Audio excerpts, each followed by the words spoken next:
Welcome back to MK Sportscars. Oh, the joys of IVA. Sean takes us through the emissions process. Will the S2000 meet present day emission limits? We've got a new RX5 car in the build bay. The green R1 is at the dentist. And did somebody say Bluetooth? The K20 did. Check out the new steering wheel controls. Don't go anywhere, guys. You don't want to miss it.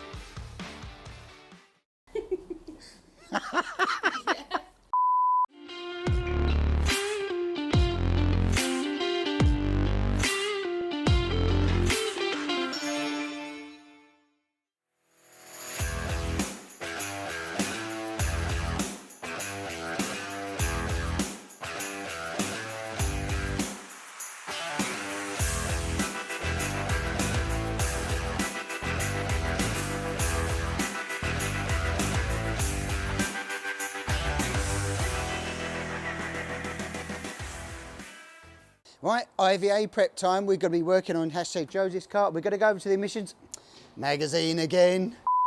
Hi guys, welcome back to the MK Sportscars workshop. Well, we're on with quite a few projects this week, and it's really IVA Prep Time on quite a few cars actually. First one starting out is #Joseph's Bets car here. This has got on the S2000, all brand new running gear, etc. right the way through. We're waiting for some parts to come over from Japan, unfortunately. Injectors it needed, and some seals on the banjo down in here. We needed some special washers and that because they were leaking, because it was a donor engine, but it's been gone through now. We started it up for the first time, had some valve clearance issues and stuff. We've addressed that now, and it's running very smooth and idling. But what we're going to show you today is IVA stuff, which is emissions. So at the moment, we've warmed the car up. So when you go into IVA or an MOT, you've got to warm the car up here to at least 85 degrees, get the engine temperature and oil temperatures up to working. Ideally, have the fan so it's cutting in, which you can hear here, it's cutting in nicely actually. And then what you're going to have to do is warm the cat. So if you go to an MOT station or an IVA test station and you haven't warmed the cat up, you will definitely not get it through. So what we're going to do is have Joseph sitting in the car, and he's going to run at about 2,600 RPM, Joseph. Let's build the temperature on the car. Right, as you can see, we're running the engine, 26 RPM. Basically, warmed the cat up nicely. And on the screen here, on our emissions tester, we're aiming for CO percentage. This has to be below 0.20. So we're well in here. We're 0.1 on average here. And then we're looking for hydrocarbons here. This has to be 200 parts per million. Well, 31, 32, nicely in the zone. And the Lambda, which is what we're focusing on here, this needs to be between 0.97 and 1.030. So basically, this is spot on. So we're green, green, green all the way through. And that's what you've got to aim for, really, for your IVA or MOT current emissions. That's it really, pretty simple. Joseph, you can kill that down now, kill the idle, and then what it goes to, we sit down then onto the idle test. So now, ignoring Lambda, we're now looking for the same figure. It will take a second or two for that to settle down. We're looking for the same here, 200 parts per million and 0.2 or lower, which it is. This is coming in 0.15 and 93, 90, wow, both of these areas are in the zone. So fantastic, this car now is tuned and ready to get sent for IVA. Emissions is always the first test generally that most of the IVA testing centres do, and it's always good to know you're going there and it's in the zone. Right, let's head over. It's K20 magazines here again, look. Right, rolling into the workshop, IVA Prep Time on another vehicle here. We've got the K20 engine car here. All running, as we know, on the Mazda, so it's on the ground into this area. We've moved it out of the build bay area here, where it's going to have its geo done next. That's the final preps, and we're starting to button up all the other things. So like we did with #Joseph's car there, #Simon's car here, we'll also next roll in, and we'll start dialing in the emissions and check in, make sure it's running nice and smooth as well. That's running anomics on Jovis. This is running the Motorsport Electronics engine management for the K20 engine series, which I've got to say, starting to look really sharp inside here on the engine bay. Yeah, the red colour theme gone right the way through, as we know, seats and all that, etc. And then we finished off this week by putting in the old steering wheel with the 8 channel on here. Well, let's see if that works. give it a little fire up here. Main beam, all working. Horn, yeah, we've got side lights on here as well. All the other bits, all working, headlights and etc. Flashes. So yeah, it's pretty trick that we've working on with this kind of equipment really. Something a bit unique and a bit different. Yeah, I mean, in terms of, let's get that back on there.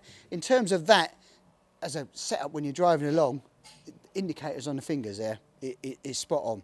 So yeah, all the interiors all buttoned up now. So really super close, a bit like Joseph's car there. Really, it's IVA prep time now. Looking forward to getting this out on the road then and a little test drive. And both of these will have their test drives coming up pretty soon actually. We'll do a little road test on them and you get to see what they perform like on the road. And obviously we'll, hopefully, in the next couple of weeks, if the weather permitting, get all that done. Right, R1 Time Classic. Here we go again. Let's lift the bonnet up and have a look under here. Magazine again. Gets around, this does. Right, on with, well, MK Indy Classic R1 Time. Well, you can see she's had a little bit of a makeover of the last sort of week, really. All the bodywork's now fitted. Nose cone, side panels, exhaust system all done, new wing brackets made up for it as well for the mudguards. The underguards is the final bit to bond on here. Rear wings are gone on, rear lights are gone on, paddle shift mechanism on this. Got the little cable operated paddle shifting for the gear change on here, so that's great. And then we start buttoning it up pretty much under the engine bay here. Near enough done now, and in fact after this nose cone went on, we just had the new honeycomb grille section fitted in there rather than the MK logo one. Bit more aero, bit more efficient.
Right, let's go through the starting procedure on this one. Got a nice little immobiliser on it.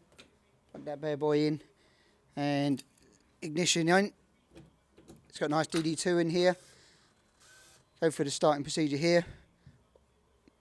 Oil pressure and everything you expect to see. Nothing. Oil temp is stone cold, as you can see. So press the go button.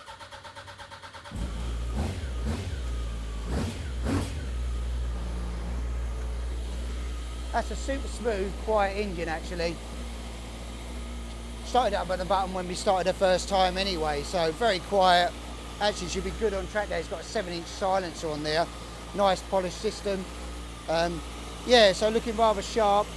Engine seems really good. It's got the air breather mod. Remember that, guys, if you're going anywhere near a track, the air breather modification, which you can see an AN fitting's been drilled through on here, help the engine breathe down to a catch tank. You can do it through the pair valve system on these two, drilling these out through the exhaust ports, but this is another way of doing it, tapping through there, letting the engine breathe, because the R1s are known for being quite a heavy breather and you can cause some problems.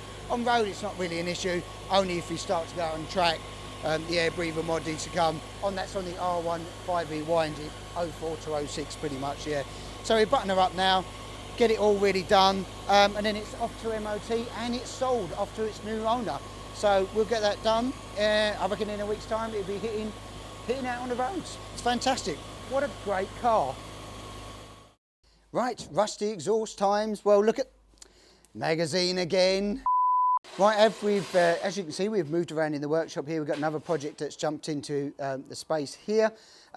Well, she needs a little love, a little bit of TLC. It's a Mazda RX5 part finished project that we're working on, that we're going to be getting onto the road and probably turboing and do lots of things with it.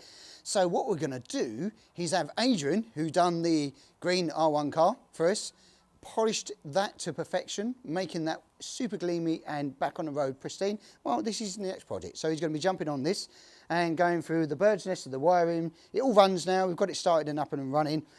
That's fine, but we go through it all, check everything over. We're going to take the manifolds off and start detailing. You know what we're like, we're into detail. So we start detailing everything and checking everything, make sure it's all good. And again, this will be another one that we're doing not far away and getting ready for IVA prep. But as we're going through it, checking everything, getting everything detailed.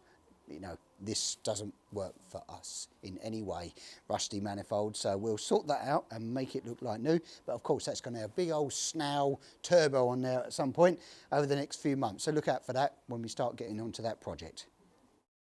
Right, here we are, S2000 time again, and look at this orange rocker cover. S magazine again, come on!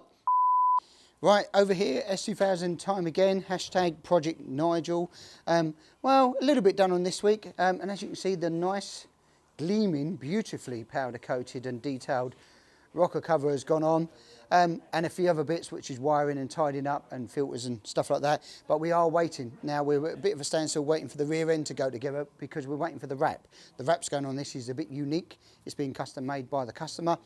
So once that goes on, we can start finishing off the back end, because all the interior, we don't want to put any rear wings on. They're ready down here to bolt on and finish off all the bodywork. But again, that's got to be wrapped. It's having a special wrap on it. So it's a little bit of a hold up, but I'm rest assured over the next week, I think the wrap is being cut as we speak now. We should have that in, all done, and we can start back on the project here. So that's the only stall on this, but gotta say, good choice, Nigel, good choice. Right guys, another amazingly busy week in the workshop here. What's going on? Magazine! This thing's following me out like a bad egg. But yeah, it's a great read, a nice little write-up. So thanks to Complete Kit Car magazine. They do a great job. And of course, they're supporting the shows this year. So what's going on in the shows this year? Well, the first one at the back, Stoneleigh, which Complete Kit Car obviously supporting as well. So that's May the 1st and 2nd. It's the bank holiday. We are attending, and we will be attending in force. At least half a dozen plus cars there.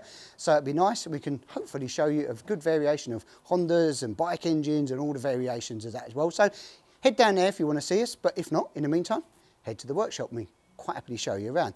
Next on the agenda is, just come through the post today, is Newark. Newark's attending. When is that one? Well, it's such a 2-day event. Normally a single day Newark has been over previous years. 23rd and 24th of July. It's a Saturday and a Sunday, so a nice weekend. No excuses. It's a weekend. You can come down and we'll be again attending in force for the Newark show.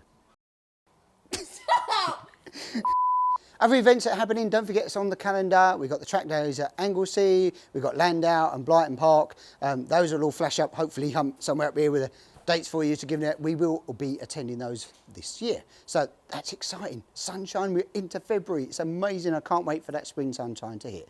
So that's it. It's a wrap this week, guys. Like, share. Catch you next week.